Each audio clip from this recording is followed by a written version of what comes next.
दोस्तों आज बात करते हैं हर शख्स की पसंदीदा ग़िज़ा चिकन की, जिस पर की गई तहकीक आपको ये खाने से पहले सोचने पर मजबूर कर देगी।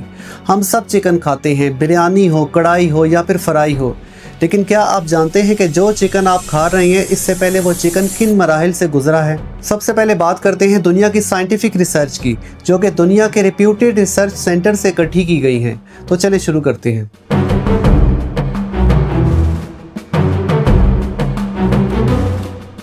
मुर्गी की ज़िंदगी का पहला मरहला शुरू होता है अंडे से, लेकिन अंडे से चूज़ा बनने के लिए इंक्यूबेशन ज़रूरी है।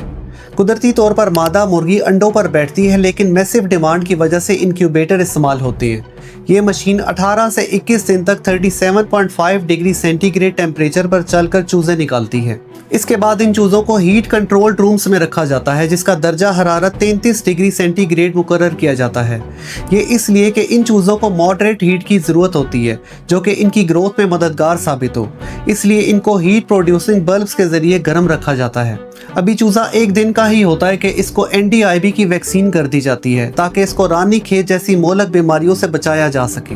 इसके बाद जके बाद चूज़ों को बूस्टर वैक्सीन और ख़ास ग़िज़ा खिलाई जाती है, ताकि 35 से 40 दिन में चूज़े को 2 से 3 किलो की मुर्गी बनाकर बेचा जा सके। लेकिन ऐसा कैसे किया जाता है? फूड एंड एग्रीकल्चरल ऑर्गेनाइजेशन की रिपोर्ट कहती है कि दुनिया में जो फसलें उगाई जाती हैं, इनमें 25% यानी चौथाई फसलें माइकोटॉक्सिन से मुतासिर होती हैं। मतलब स्टोरेज के दौरान जब इनमें नमी आ जाए तो इनको फंगस लग जाता है, जिसको माइकोटॉक्सिन कहते हैं। पेन स्टेट यूनिवर्सिटी की रिसर्च कहती है कि दुनिया में खतरनाक माइकोटॉक्सिन एफ्लाटॉक्सिन B1 है। ये इतना खतरनाक है कि इंटरनेशनल हेल्थ ऑर्गेनाइजेशन ने इसे टाइप 1 कार्सिनोजन कहा है। मतलब इससे कैंसर पैदा होता है। जब ये चूज़े एफ्लाटॉक्सिन वाली फीड खाते हैं तो ये जहर इनके डाइजेस्टिव सिस्टम से होता हुआ इनके गोश्त और अंडों में शामिल हो जाता है। PMC की रिसर्च के मुताबिक अंडों में 1.4 माइक्रोग्राम और गोश्त में 18 माइक्रोग्राम पर केजी एफ्लाटॉक्सिन शामिल होता है। यानी जब आप चिकन खा रहे होते हैं तो कैंसर को बनाने वाला पॉइजनस सब्सटेंस भी इनटेक कर रही होती है।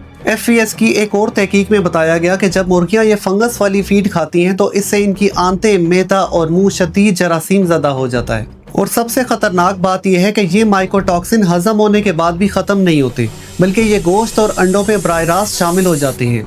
PMC की रिसर्च के मुताबिक जब इंसान ये जहरीले माइकोटॉक्सिन खाते हैं तो इससे जिगर और गुर्दों का कैंसर पैदा होता है और बच्चों की ग्रोथ भी मुतासिर होती है। अब बात करते हैं सबसे बड़े मसले एंटीबायोटिक्स की। जब मुर्गियां पोल्ट्री फार्म्स में रखी जाती हैं तो गंदगी की वजह से इन्हें तरह तरह की बीमारियां लग जाती हैं, जिससे बचने के लिए इन्हें एंटीबायोटिक्स दिए जाते हैं। WHO और FAO की मुश्तरका तहकीक में बताया गया कि अमेरिका में 80% एंटीबायोटिक्स जानवरों को दी जाती हैं और दुनिया भर में 70% से ज़्यादा एंटी माइक्रोबल मेडिसिन मुर्गियों और मवेशियों को दी जाती हैं। अब मसला क्या है? देखिए, बरतानिया में chief medical officer professor Dame Sally Davies कहती हैं कि ये एक टिक टिक बॉम्ब है, क्योंकि जब मुर्गियों को इतनी एंटीबायोटिक्स दी जाती हैं तो ये अद्वियात डायरेक्टली मुर्गियों के जिगर और गोश्त का हिस्सा बन जाती हैं। फिर जब यही गोश्त हम खाते हैं तो ये एंटीबायोटिक्स सीधा हमारे मैदे में दाखिल हो जाती हैं। अब जब ये इंसान में दाखिल होते हैं तो इंसान में बैक्टीरिया मजबूत होती हैं। इनको एंटीबायोटिक रेजिस्टेंट कहते हैं, यानी जब आप बीमार होते हैं और आपको एंटीबायोटिक्स की ज़रूरत हो तो वो काम ही नहीं करती।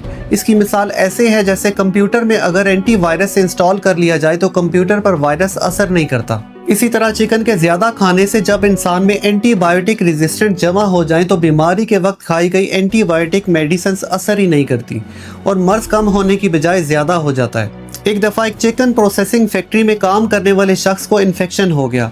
डॉक्टर्स ने इलाज के लिए एंटीबायोटिक्स का इस्तेमाल किया तो इनका कुछ भी असर ना हुआ, क्योंकि इस शख्स को वेंकोमाइसिन रेजिस्टेंट बैक्टीरिया था। रिसर्च से पता चला कि फैक्ट्री में हर 21 में से 8 मुर्गियों को यही बैक्टीरिया था, जिनके करीब रहने की वजह से इस शख्स को बीमारी लग गई। अगर इन मुर्गियों के करीब रहने की वजह से ऐसा हो सकता है तो इनको खाने से क्या असरात मुरतब होंगे, आइए जानते हैं। BMJ ऑन्कोलॉजी जर्नल के मुताबिक 1990 के मुकाबले में आज 79% कैंसर पेशेंट्स में इजाफा हो गया है और ये तमाम मरीज 50 साल की उम्र से कम के लोग हैं। 2023 में इन कैंसर पेशेंट्स की तादाद 18.5 मिलियन यानी 1 करोड़ 85 लाख थी, जिनमें से 1 करोड़ 40 लाख लोगों ने सिर्फ 2023 में कैंसर की वजह से वफात पाई। अब आते हैं एक दिल दहला देने वाली शॉकिंग खबर की तरफ। फ्रंटियर्स इन वेटरनरी साइंस की तहकीक में 4 इंतहाई जहरीली हैवी मेटल्स की निशानदेही की गई जो पोल्ट्री चिकन की फीड में मिलाई जाती हैं। इन हैवी मेटल्स का इस्तेमाल वाइडली बड़े पैमाने पर तो नहीं किया जाता, लेकिन कई केसेस में इनका फीड में शामिल होना पाया गया है। इनमें आर्सेनिक, कैडमियम, लेड और मरकरी यानी पारा भी शामिल हैं। वैसे तो इनके लातादाद नुकसानात हैं, लेकिन इनमें से चंद ये कि हाई ब्लड प्रेशर, गुर्दों, फेफड़ों और जिगर को नुकसान और बच्चों में दिमागी नशोनुमा में कमी और इनकी IQ का कम होना भी नोट किया गया है। कैडमियम की अगर बात की जाए तो अगर ये एक बार इंसान के जिस्म में शामिल हो जाए तो 10 से 35 साल तक ये जिस्म के अंदर रह सकता है, क्योंकि मैदा इन मेटल्स को हजम ही नहीं कर सकता और ये जिस्म के अंदर सरायत कर जाता है, जिसकी वजह से ख़ास तौर पर जिगर के केसेस में 7,39,299 केसेस सिर्फ 2021 में रिपोर्ट हुए। आजकल ब्रॉयलर चिकन 35 से 40 दिन में मार्केट के लिए तैयार हो जाता है, जबकि 1990 में इसको 3 से 4 महीने लगते थे। ये सिर्फ इसलिए कि इनको गैर फितरी रैपिड ग्रोथ के लिए ख़तरनाक केमिकल्स दिए जाते हैं जो कि संगीन नताइज लाते हैं। सोचें, अगर 1 साल का बच्चा 18 साल नौजवान लड़का बन जाए तो क्या होगा। ऐसा नेचुरली होना तो मुमकिन नहीं है, क्योंकि ग्रोथ बूस्टर से बच्चे के जिस्म को भारी भरकम तो किया जा सकता है, मगर इस शेवर मुर्गी की तरह बिल्कुल लागिर, कमज़ोर और बीमारियों का महवर होगा। आप खुद सोचें कि जो मुर्गी खुद खड़ा होने की ताकत नहीं रखती, वो आपको क्या एनर्जी प्रोवाइड कर सकती है। जो लोग बाकायदगी से चिकन खाते हैं तो ऐसे लोग एलर्जीज और इन्फेक्शंस पर ज़्यादा हसास तबीयत रखते हैं। हेल्थ रिस्क असेसमेंट के मुताबिक बच्चे ख़ास तौर पर इन बीमारियों पर ज़्यादा वल्नरेबल होते हैं, क्योंकि इनका बॉडी मैस कम होता है, लेकिन चिकन का कंजम्पशन रेट इनके जिस्म से कहीं ज़्यादा होता है। चिकन के खाने की वजह से बच्चों का इम्यून सिस्टम भी मुतासिर होता है और बीमारियों से बचाव का कुदरती अमल स्लो हो जाता है, जिसकी वजह से बीमारियां शिद्दत से बच्चों पर हमला करती हैं।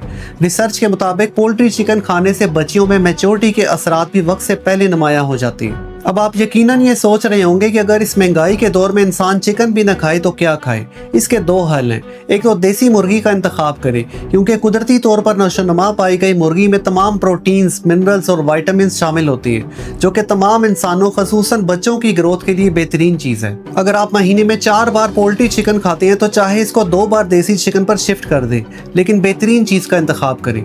दूसरा हल ये है कि अगर आप फिर भी पोल्ट्री चिकन खाना नहीं छोड़ना चाहते तो इसको कम से कम 3 से 7 दिन घर में पाल कर ज़बा करें, ताकि इसके जिस्म में से टॉक्सिक सब्सटेंसेस निकल जाएं। इस सूरत में जहरीले केमिकल्स कम से कम हमलावर होंगे और नुकसानात को भी माइन्यूट लेवल तक कंटेन किया जा सकता है।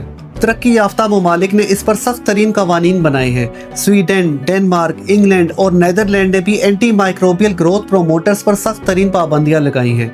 इसी तरह यूरोपियन यूनियन ने भी मैक्सिमम रेजिड्यू लिमिट्स रखी हैं ताकि पोल्ट्री के नुकसानात को रोका जा सके। हमारे ममालिक में ऐसी पॉलिसीज तो नहीं बनाई जाती, लेकिन अपना और अपनी फैमिलीज का तहफ़्फ़ुज़ करना हमारी जिम्मेदारी है। ऐसी इंफॉर्मेटिव डॉक्यूमेंट्रीज के लिए हमारे साथ इन टच रहिए, और अगर ये वीडियो आपको पसंद आई हो तो इसको लाइक और चैनल को सब्सक्राइब ज़रूर कीजिएगा।